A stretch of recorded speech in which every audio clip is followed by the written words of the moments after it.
Ano ang mangyayari kapag mali ang pagkakatanim ng buko?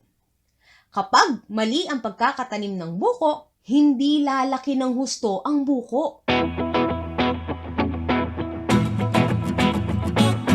Ang sikreto sa magandang halaman ay ang lupa. Ang buko, maselan siya sa lupa. At pinakaimportante sa lahat, yung lupa mo dito, madaling mawala yung tubig. Kapag naitabi ang buko sa mga halaman na agresibo ang mga ugat, ito ay di rin lalaki ng husto sa kadahilanang natatalo ito sa pagkuha ng kailangan na nutrisyon. Ang mga ugat ng iba't ibang klase ng halaman ay naglalaban-laban pagdating sa mapagkukunan ng mineral. Kapag malalaki na ang mga halaman sa tabi at ang buko ay bagong tanim, ito ay mananatiling maliit o mababansot. Alisin ang mga halaman na may kalapitan sa buko na itatanim.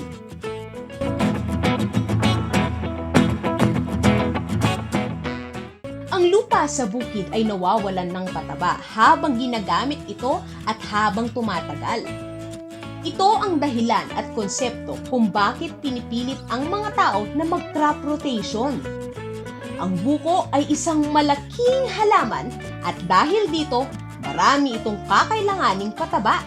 Ang unang ginawa namin, nagukay muna kami ng 80 by 80 cm na hukay, tapos ang depth niya, mga 1 foot. Kaya, maglagay ng napakaraming organic material, maghanap o magsangkap ng garden soil na gawa sa chicken o goat manure na may halong ipa. Ang ipa ang makakapagpasiguro na mabilis mawalan ng tubig ang halaman. Paghalu-haluin natin ngayon ang organic manure, yung lupa na galing sa mga kulungan ng manok, at ang asin na 1 kilo.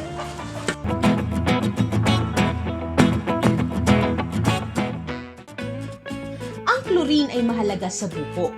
Ito ang dahilan kung bakit marami ng pag-aaral sa Pilipinas o kahit sa ibang bansa patungkol sa kahalagahan ng paglalagay ng asin sa paligid ng buko. Ihalo ang 1 kilo ng asin sa 3 wheelbarrow na lupa bago ilagay sa hukay na pagtatamnan. Alam niyo ba ka-sideline na ang asin ay magpapabilis sa paglaki ng buko at kasabay din nito ay mapapalaki yung katawan o girth ng buko. Mas malaki ang girth ng buko, mas malusog ito at mas maagang mamunga. Ito ang magandang laki ng hukay na paglalagyan ng organic matter, kung saan itatanim ang buko. Kapag ganito ang laki ng hukay, maghanda ng 3 wheelbarrow na puno ng lupang inihanda. Tatanggalin natin yan yung plastic.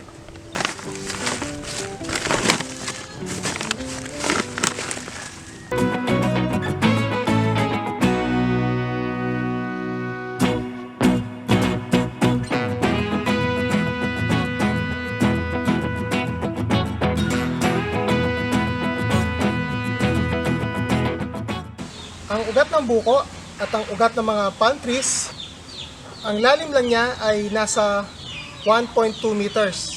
Hindi na siya lalalim pa doon. Tapos, yung ugat niya hanggang 2 meters lang paikot.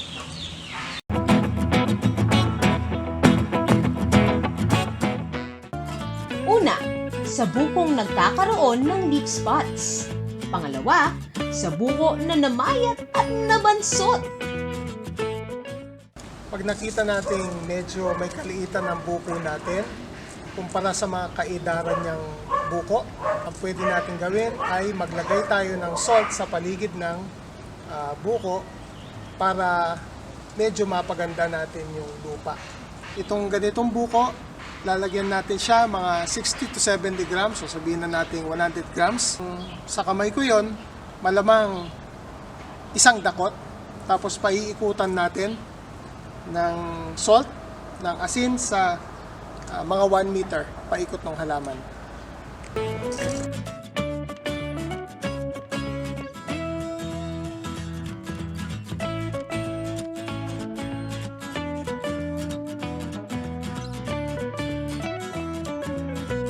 At pangatlo, sa seedling na maliit ang tubo.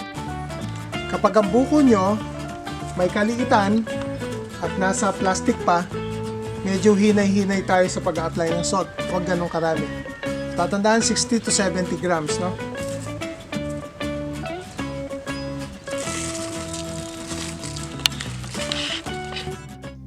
Ang espasyo ng buko sa isa't isa ay may iba't ibang paniniwala. Ang ugat ng buko ay hindi nalalalim pa ng mahigit 1.5 metro at hindi lalawak ng 2 metro na nakapaikot sa pinakapuno.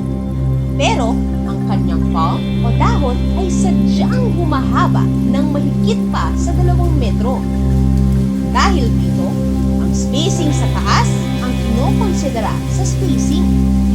Kung ang gusto ay masinsinan na pagkakatanim, pwede naman ang 4 hanggang 5 metro ang layo sa isa't isa, lalo na kung dwarf coconut ang variety. Kung balak naman na mag-intercropping, pwedeng 8 hanggang 10 metro ang layo. At ang pinakahuli sa lahat, huwag kalimutang diligan ang bukong bagong tanim ng 1 hanggang 2 beses kada isang linggo. At ka-sideline, hindi dahil nakakita tayo ng buko na malapit sa dagat ay didiligan na natin ng tubig galing sa dagat. Hindi ito maganda para sa halaman natin. Hanggang dito na muna tayo ka-sideline. Don't forget to like and subscribe para updated tayo sa aming discoveries sa farming. Mas maraming tips, mas maraming ani, mas happy!